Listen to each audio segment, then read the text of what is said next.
Você sabia que nem toda SOP é igual? A síndrome do ovário policístico, que acomete tantas mulheres, não é sempre a mesma coisa. E é esse o tema que a gente vai falar aqui hoje. Os fenótipos da síndrome do ovário policístico.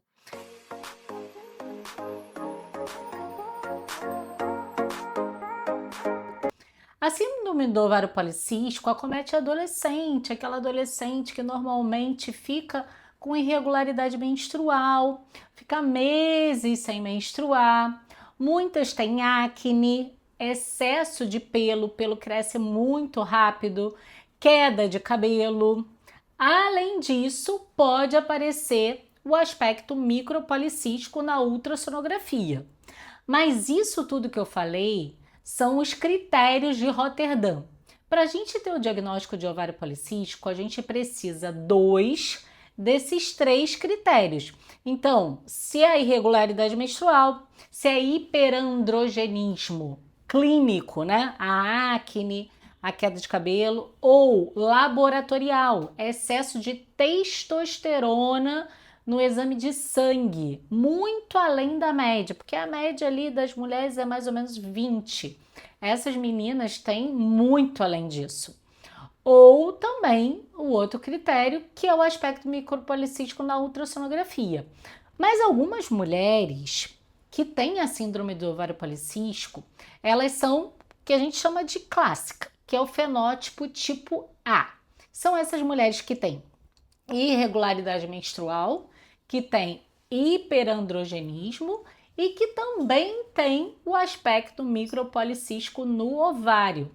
Normalmente, essas mulheres estão sobrepeso ou obesa e, obviamente, a gente precisa lembrar que a base do ovário policístico não é um problema do ovário, tá? A base do ovário policístico é a resistência à insulina. Na verdade, o ovário, ele é simplesmente a consequência de tudo que está acontecendo ali. Então, a insulina, que é um hormônio importante que a gente tem, que bota a glicose para dentro da célula, está em excesso e vai lá no ovário, ó, lá nas células da teca, estimula as células da teca a produzir mais testosterona e aí o ciclo menstrual fica totalmente louco. E por isso essas mulheres normalmente não ovulam e acabam levando até a infertilidade. A SOP, fenótipo tipo B de bola, ela tem hiperandrogenismo e anovulação. E lá no ovário, quando faz a ultra dá normal. E aí um erro muito comum que o médico fala: não, você não tem ovário policístico não, porque sua ultrassonografia está limpa. Seu ovário está lindo, maravilhoso. Não, é um erro. Ela tem sim síndrome do ovário policístico. Afinal, ela tem dois dos três critérios de Roterdã. A síndrome do ovário policístico, fenótipo tipo C, já é uma outra coisa. Ela já ovula, diferente da outra que não ovulava.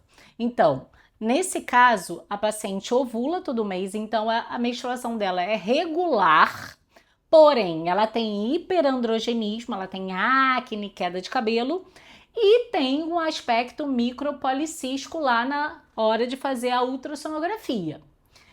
Já o fenótipo tipo D de dado, ela é não hiperandrogênica. Então é aquela mulher que tem anovulação, ela fica meses sem menstruar ou irregularidade menstrual e também tem o aspecto micropolicístico na ultrassonografia.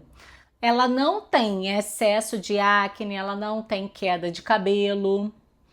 Então você vê que são quatro tipos, né, de mulheres, entre aspas. Por isso que você também vê mulheres com ovário policístico magra, meninas bem magras. E normalmente, quando a gente vai ver uma foto, assim, no livro de ginecologia, já são mulheres mais sobrepeso ou obesa. Tanto que muitas têm até uma mancha marrom aqui no pescoço, que a gente chama de acantose nigrans. Isso tem a ver com a tal da resistência insulínica. E qual é o tratamento? Muitos médicos continuam achando que o tratamento do ovário policístico é a pílula anticoncepcional. E não é. Eu falei no início do vídeo que a base do ovário policístico é a resistência à insulina. É lá que a gente tem que agir. Então, dieta, acompanhamento com nutricionista, atividade física regular é a base do tratamento. As outras coisas é para ajudar, mas a base do tratamento é o estilo de vida. E por isso, como a resistência insulínica é o grande vilão, um dos grandes medicamentos que a gente usa para essas mulheres não é a pílula anticoncepcional, e sim a metformina, que é o Glifage, que está lá na farmácia de rua. Ai, mas minha filha tão novinha vai usar o remédio para diabetes que a vovozinha está usando. É esse medicamento, ele é maravilhoso.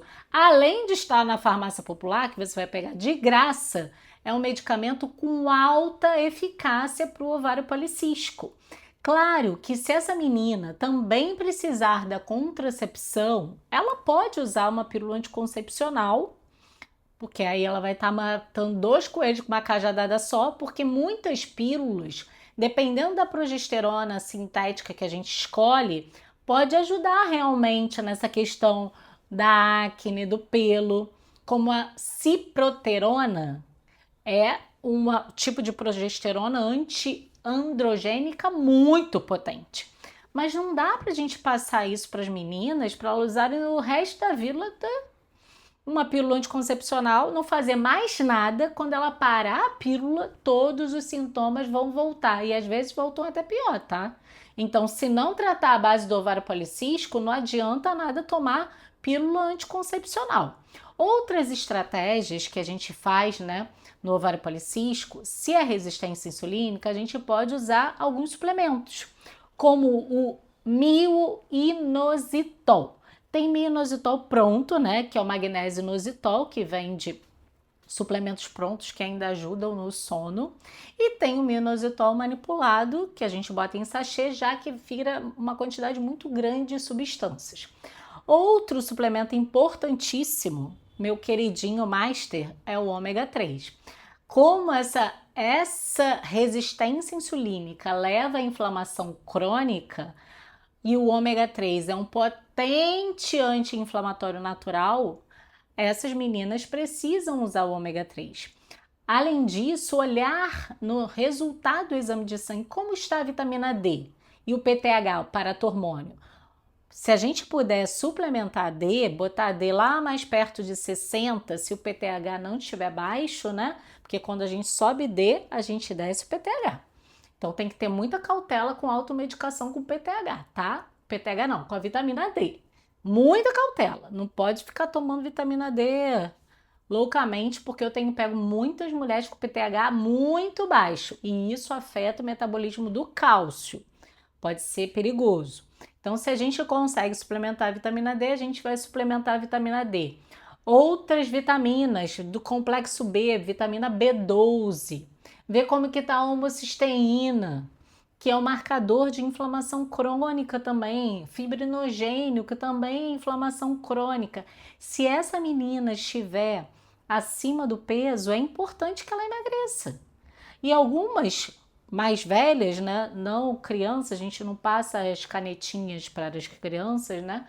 Então, mulheres podem sim se beneficiar com o uso dos análogos de NRH, como o Mounjaro, por exemplo, vai fazer uma ação diretamente ali na resistência insulínica e ainda vai emagrecer essa paciente, diminuindo o risco metabólico, porque essa doença não causa dor nada. Detalhe, tá? Ovário policístico não dói. Se a paciente tem ovário policístico e tem dor, ela pode também ter endometriose, tá? Ovário policístico nunca dói. Muita atenção. Se tem dor, se tem cólica menstrual, tem que investigar a endometriose, que tem outros vídeos aqui no canal que vai te orientar como que é essa investigação. Continuando com o ovário policístico, né? Essas mulheres precisam sim ter um estilo de vida saudável, emagrecer, para que lá na frente não tenha um risco de infertilidade, que isso pode acontecer, já que é uma doença de anovulação crônica, risco até de câncer lá na frente, quando for vovozinha, câncer de endométrio. Já que ela não ovula todo mês, ela fica muitos momentos em predominância estrogênica, não tem progesterona. Se não tem ovulação, não tem a progesterona. Esse endométrio vai ficar engordando, engordando, até que uma hora ela acaba tendo uma hemorragia. E lá na frente, quando ela for mais velha, aumenta a chance até de câncer de endométrio. Aumenta a chance de diabetes, aumenta a chance de hipertensão. Então não é uma bobeira não é uma coisa banal. Precisa sim ter esse olhar funcional integrativo. A pílula anticoncepcional isolada não trata o ovário policístico. Isso precisa ficar bem claro. Pode ser uma opção também, pode ser uma opção também, mas não é o único tratamento.